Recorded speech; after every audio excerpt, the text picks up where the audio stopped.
C'est à bord de l'Antonov 26 de l'armée ivoirienne que les 6 blessés de l'attaque de Kafolo sont arrivés à la base aérienne d'Abidjan, qui, touchés à la cuisse, qui d'autres au bras, des soldats blessés physiquement, mais visiblement au moral haut, et ce, à raison, puisque la hiérarchie militaire ne les abandonne pas. On a des soldats, d'accord? On se soigne et puis on repart rapidement au nom de tous ceux qui sont décédés. Ok? Alors, je compte sur vous. Beaucoup de courage à vous. Je passerai vous voir à l'hôpital demain. C'est ce même message de détermination qu'affiche le gouvernement. Le ministre d'État, ministre de la Défense, Ahmed Bakayoko, était lui-même à l'aéroport pour accueillir les 6 blessés. Quelques moments d'échange pour réconforter les hommes revenus du front. Une attaque qui a commencé vers 3 heures du matin. Une attaque hier nuit dans la localité de Kafolo, nord-est de la Côte d'Ivoire, qu'on nous a signalé des blessés. Et immédiatement, on a déployé l'armée de l'air afin de ramener très rapidement nos blessés. C'est une attaque terroriste.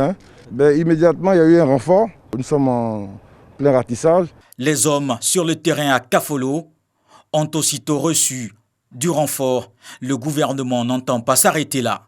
Représailles ou pas, la seule réponse des États, c'est de faire face. Nous nous organisons pour faire face. On avait des informations sur cette menace des narcotrafiquants et alliés aux terroristes pour avoir un accès à une zone portuaire. La Côte d'Ivoire était effectivement dans la zone de Mie.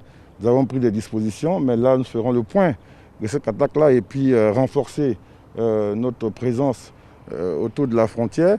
Je pense qu'immédiatement, il y aura du renfort aérien et le ratissage permettra, j'en suis sûr, de neutraliser ceux qui ont fait ça. Les forêts sont toujours très difficiles à surveiller.